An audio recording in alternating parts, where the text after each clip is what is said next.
Reynor or Denver when you're ahead. Are you going to be able to beat Reynor? Well, we'll see. Let's hope so.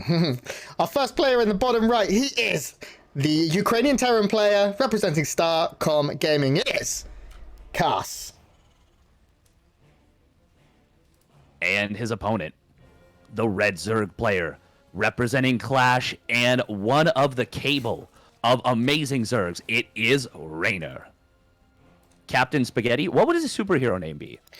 Well, I've always called him Mr. Spaghetti, but I think that's probably super racist. And I'm a sensitive guy. So, I don't know, man. Yes. What would it... He kind of looks like a superhero. That's the annoying thing, is he used to be this, like, you know, small little adorable kid, and now he's super handsome, and he's kind of jacked, and I'm, like, getting old and miserable, and it's just kind of dumb. What would his superhero name be? I don't know. I can't think of anything that's not really offensive.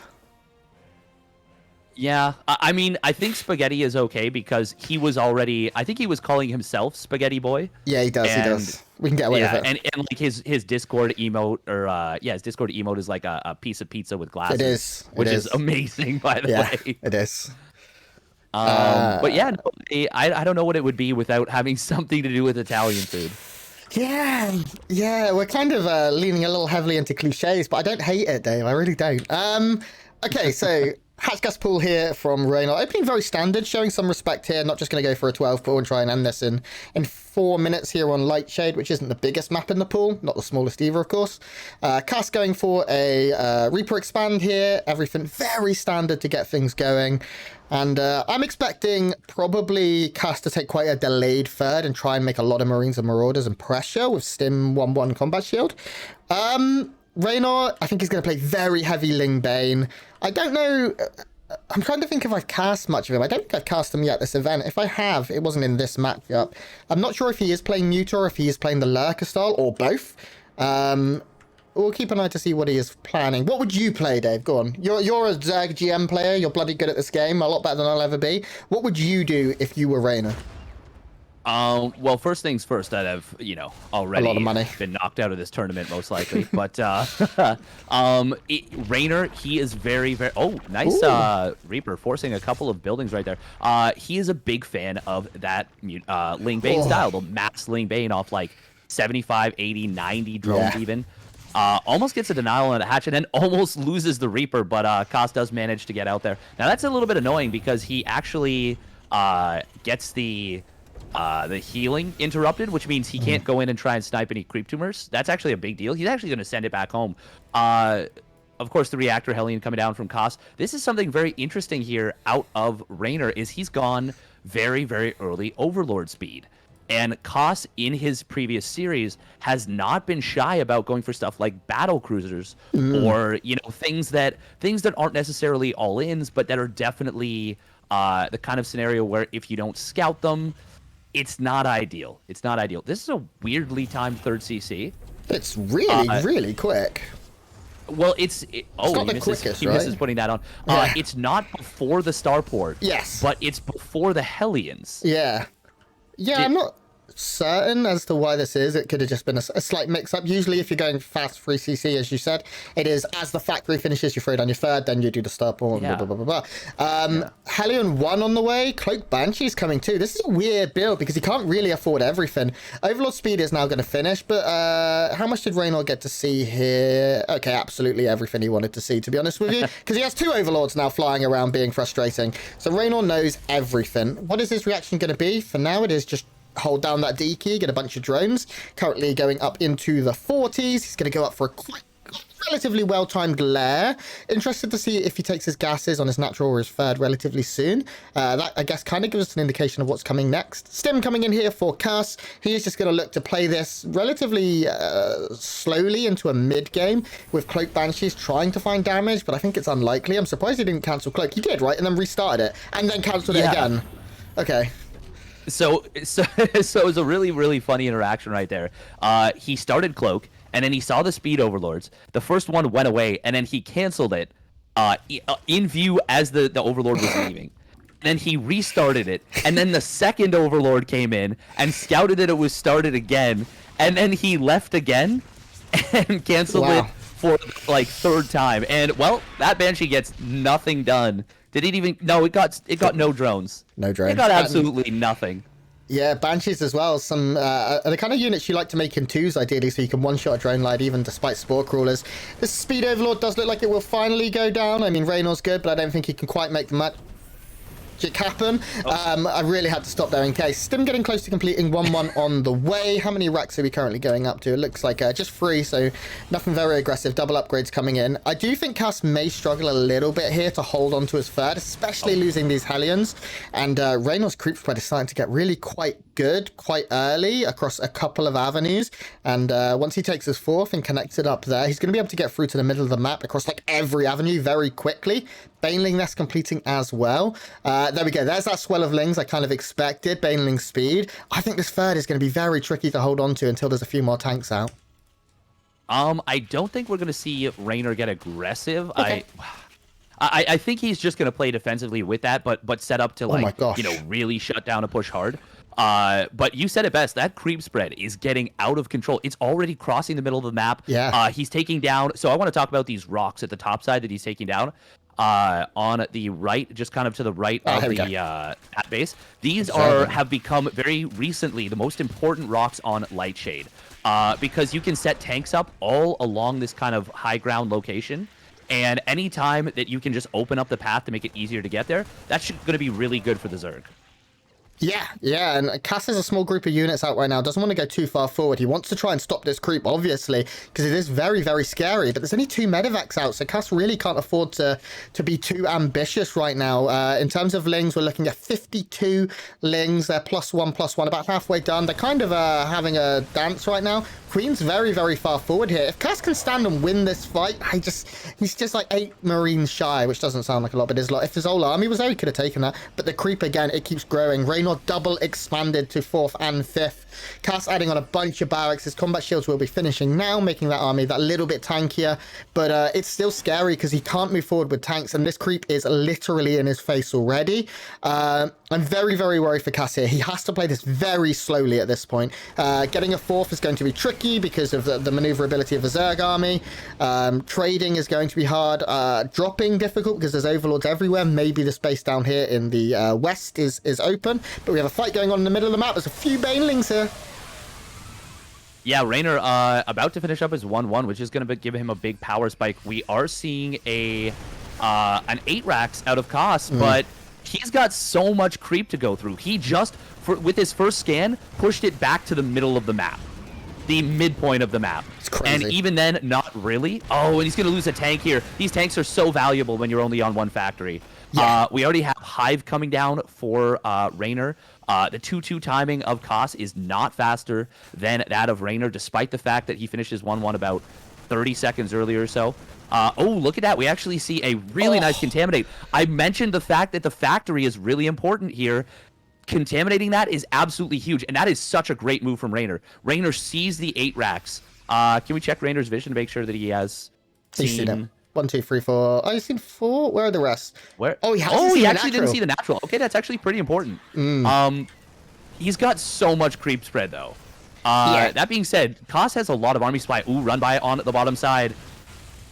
Yeah, run by actually not getting too much done. I don't know if it killed a lot of Marines there. Let's take a look at the battle report. No, so not a lot happened there with that run by. It did manage to survive. The walls stand strong. The workers did not fall. Another one queued up here, as we can already see. Cass is moving out, but he's doing it like extremely slowly off the back of an 8 racks. Like he's not moving his tanks forward at all just yet. Not quite sure why. There we go. Now he's finally going to start moving just a bit here. And that's just giving Reynor time to set up flanks to get to an Ultralisk cavern. And I mean, right now there is 0 Marauders. How many tech labs do we have? 2, and only one of them is on a barracks. But fight going down in the middle of the map. There's so many banelings and so many flanks coming in here. And now this run by is going to find that little bit more. Still not game ending, but not ideal here for Cass. He needs to slow Reynor down like right now. Oh god. Oh tanks. No. That's a really nice find for Reynor. Baiting the Marines away, takes out all but one of the tanks. How many tanks have gone down in this game? 4 tanks have gone down, and now another one could get found here. Will it get taken out? Oh, it does survive. Okay.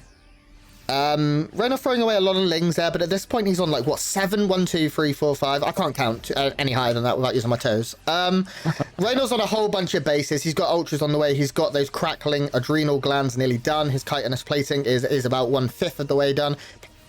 Finish. He's only getting stronger. Another run by, and this is the one he's been looking for a while. These +1, not quite +2 lings. He's absolutely decimating the third here. Cuss no longer has an economy. Very soon, we'll no longer have an army. We see lings connecting left and right. Oh my god, it's a devastating fight there for Cass, who is now down half the supply of his opponent. There we go. GG. Reynor takes map 1. That was probably the most one-sided game we'll see in this entire tournament. That was insane out of Reynor right there. He was so on top of his opponent. Yeah, I mean, beginning to end, basically, there was just no real issues. It's a shame. Here for Cass, it was always going to be a difficult matchup. I like the idea of going 8 racks. I did feel like he moved too slow. But the problem with it was Reynor's creep was everywhere. He could just constantly run by, constantly counterattack. He caught so many tanks by just using that speed that he had and that map vision and control that he had. And it's, yeah, as you said, so far we've had 3 maps in our day here of DreamHack Masters, and they've all been pretty one-sided, Steadfast. Yeah, I do want to point out some really, really good things that Reynor did there. You might be saying to yourself, like, oh man, he just went Ling Bane and just won. Like, he was doing some really good stuff with the way he was droning. First of all, he was very careful with it. Like, he never, just built 20 drones at once. Like, once he got up to about 62 drones, he would add on a swell of lings to make sure that he was safe, and then he'd add on, 6 or 7 drones when he saw that cost wasn't moving out. And he did that about 4 times until eventually he was up at 90 drones on, you said it's 7 bases. Yeah. Which is an insane, 6 bases, which is an insane economy against an opponent who was doing a 3 base all in. Yeah. And then additionally, those counterattacks, he just kept sending them in wave after wave after wave on that 3rd base. And it kept Koss paralyzed.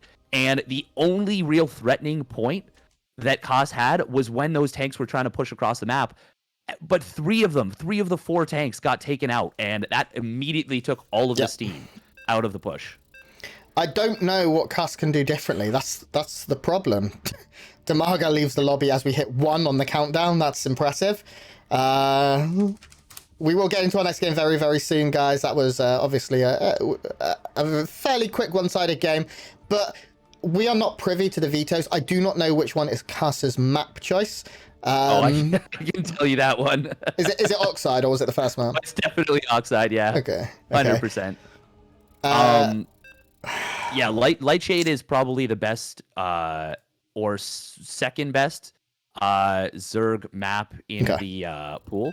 And Oxide is the best map that Zerg players won't veto, because they're always going to be vetoing Beckett and either Blackburn or Oxide.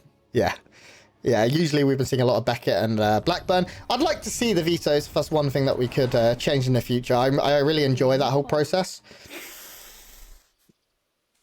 Yeah, that would be really nice. We'd have a pause, guys, from our referee. Not entirely sure what's going on here. Hopefully we can get into our next game very soon. It does look like we're going to have to remake here. Okay, yeah, we will. Anyway, so Reynor with a clean map here. His second map looking, I mean, he is favoured in this series, certainly. We'll be looking for a 2-0, as we said. And his final opponent, that's what I'm interested in, is right now he's 5-0, looking to go 6-0. Oh, he plays Euthermal last tomorrow. That's a difficult matchup, so getting some nice practice in against Terran, but also he's going to want a high build, right? For Euthermal, maybe. Yeah. I honestly, the thing is, if he wins this series, that is basically just a money match for him.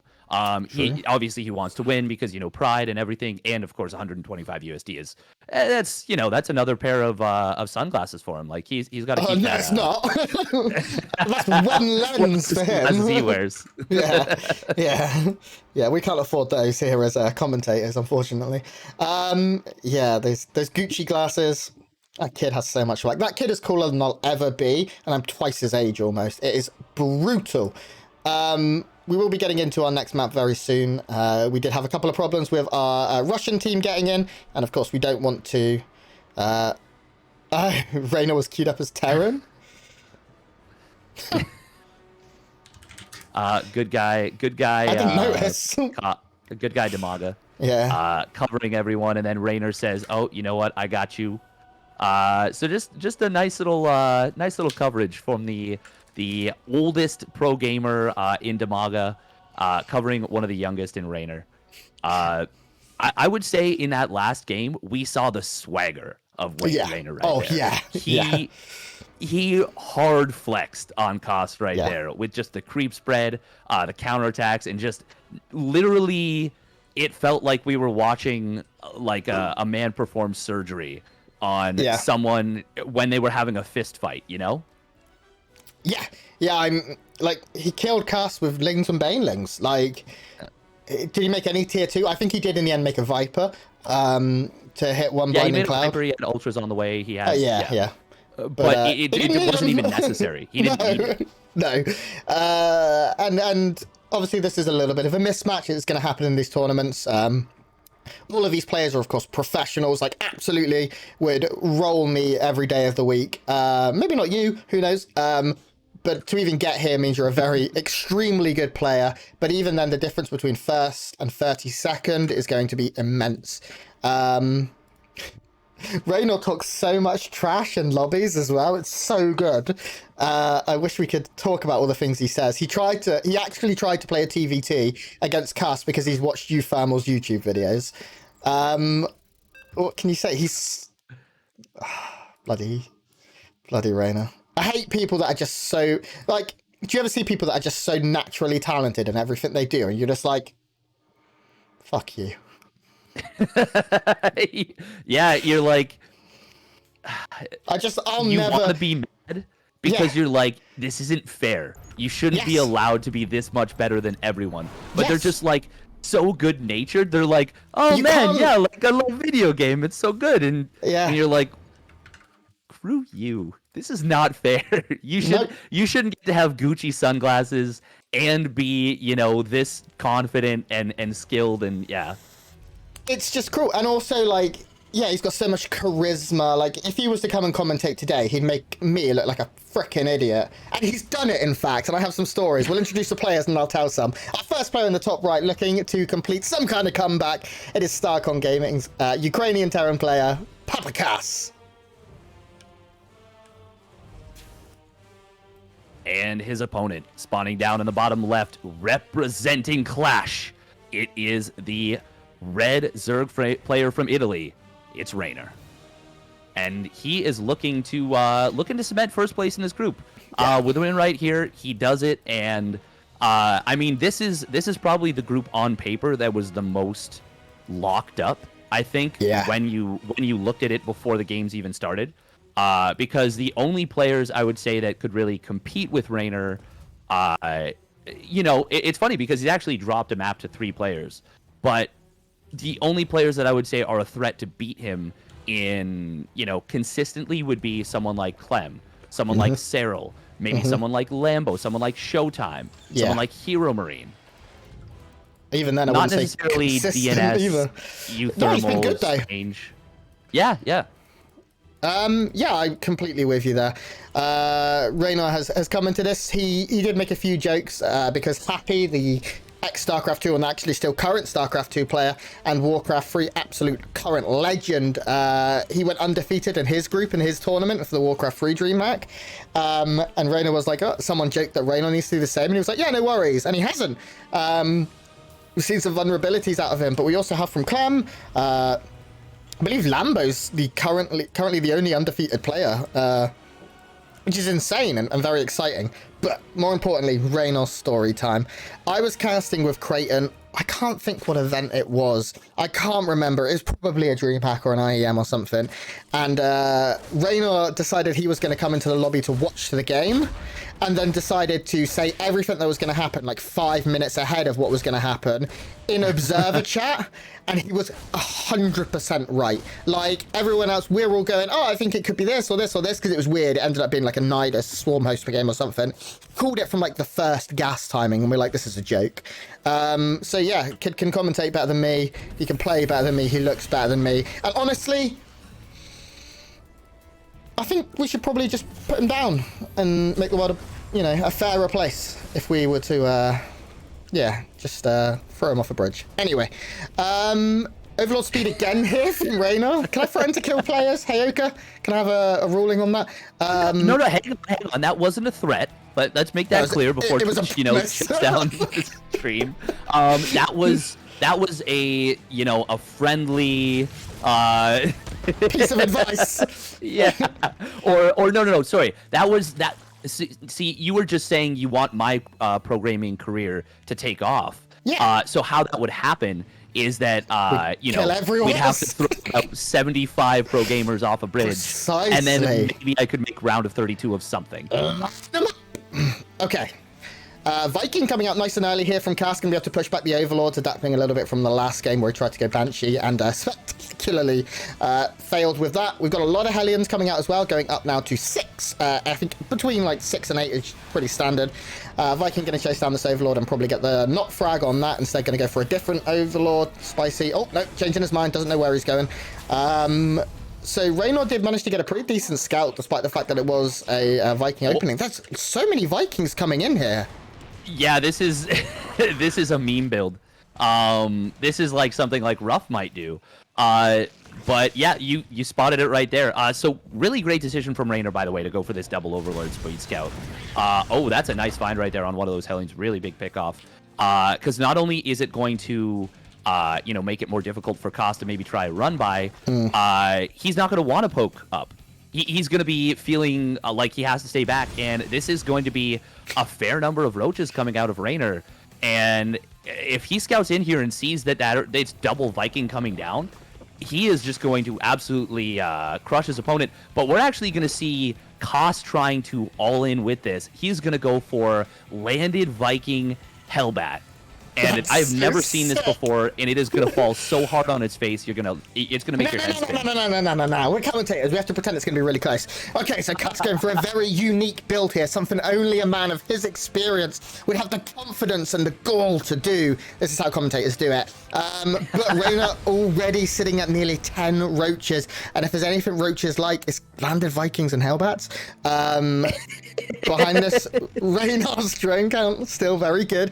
We do have that armory, of course, now, so the attack will be coming in. The rest of the units now joining. This is a scary mech push here coming from our Terran player. Reynor only now seeing it. He's in a lot of trouble here, folks. This could be terrifying. Oh man, will the roaches be able to handle the landed Vikings? A question I never thought I'd ask. And look at that, he blows the Spore Crawler, thinking there'll be a medevac. Nah, bro, these are Vikings on the ground. This is actually doing pretty well for Koss, things considered. Dave? Yeah, this is doing a lot of damage, and now he's taking the high ground, but 12 more lings, 7 more roaches coming in. Unfortunately, I think the backup, that defender's advantage is going to be too much here. It was close. I love Kass's goal. If there wasn't this many roaches, we would have been looking at a different game, but behind this, Kass has... Oh, he does have a third CC behind this. He is going to be going fully mech as well. Should be throwing down a second factory at some point, but can he hold the counter-attack steadfast? I mean, you told me to commentate the game, not to tell the truth, so... Yeah, pretend. Yeah, this is going to be very close, but... Oh my god. And Hellbats are going to try and transform. They're going to go down, though, and that means it's SCVs versus Zerglings, and that is, well, with more Hellions reinforcing, the SCVs will stay alive, but now the Roaches show up, and they're going to turn into Ravagers, and there's no tanks out, no tank production, theoretically. Like, he can't even build tanks. And he's going Stim? Okay, what? I really thought he'd just go mech behind us. I mean, he's going to have +1 vehicle weapons very soon. He's not going to have any vehicles. There we go. There is GG. And just like that, Kass's push does fall on its